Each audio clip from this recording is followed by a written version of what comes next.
Ang katanungan ko po ay ganito. Tatanong ko sa inyo, My question is, Itatanong ko lang ho. I just want to ask, Tatanong ko lang po kung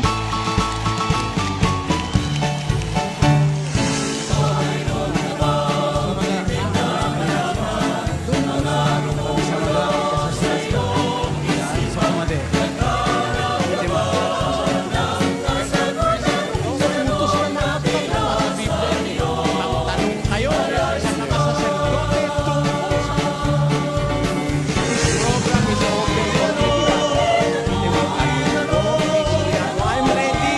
Sasagutin ko kayo. Pero kung gusto mo ng kompletong sagot, itanong mo. May sagot ang Biblia. Nakasulat kompleto, walang bawat, walang labis, walang kulang. Kaya ang sabi ng mga apostol, matuto kayo sa amin, huwag hihigit sa bagay na nasusulat.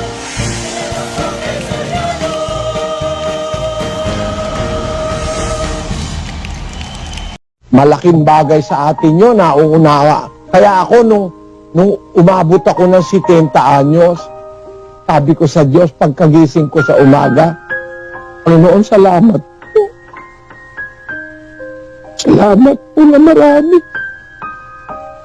Kasi wala ako sa Pilipinas nang magdiwang ako ng 70 taon. Sabi ng Diyos sa Biblia, ang mga kaarawan ng ating taon ng mga tao ay 70 taon.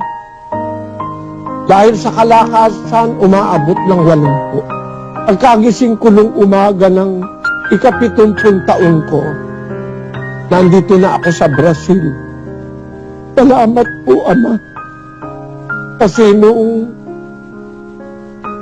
ako po ay 27 anyos, nagkaroon po ako ng rheumatic heart disease. Ang sabi ni Dr. Roque, ang akin daw marmor at ang aking mitral valve ay matigas na. 3 hakbang lang po, humihingal na ako, mga kapatid. 3 hakbang lang, di ako na makalakad.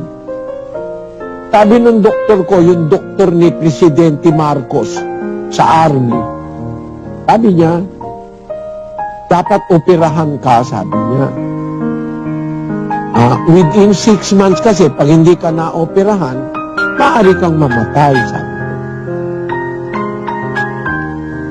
Wala naman akong pera. Mahirap lang naman kami. Sabi ko, Dok, wala, ayoko, tsaka natatakot po ako. Biro mo yung puso mo, bibiyakin. Within 6 months kasi pwede kang atakihin, magkaroon ka ng cardiac failure, kasi hirap na yung puso mo, lumalaki na, sabi. Sabi ko sa Panginoon Diyos, bahala ka na po, wala naman akong pera. Sana maawa ka po, Panginoon. Ayun, sabi ni Dr. Roque, kung ayaw mo talaga, gusto mo ba pag-aaralan ko, mag-experiment tayo? Ito yun, Dok, sabi ko. Papakainin kita ng aspirin araw-araw. Kaya lang delikado ang aspirin pagka walang laman ng tiyan mo, magkaka-ulcer ka, sabi niya. Para po yung ano yung aspirin. Ang paliwanag niya, yung aspirin, acid yun eh. So pwedeng yun makapagpalambot doon sa mitral valve para makapasok ang antibiotic. Ibigyan kita ng antibiotic at saka ng aspirin. Kaya lang, mag-iingat ka, huwag kang iinom ng aspirin nang walang laman ng tiyan. Ako, binigyan ako aspirin. Sige ka ako, doktor. Binigyan po niya ako ng aspirin 3 beses maghapon. Aspirin, ha? Wala naman ako lagnat, pero aspirin. Pampalambot daw yun. Alam daw niya, makakalambot yun. Tapos, binigyan niya ako antibiotic 2 times a day, 500 milligrams. Eksperimento ka tayo. Nung ako'y 31 anyos noon, o 27 anyos. Alam niyo ang nangyari, mga kapatid?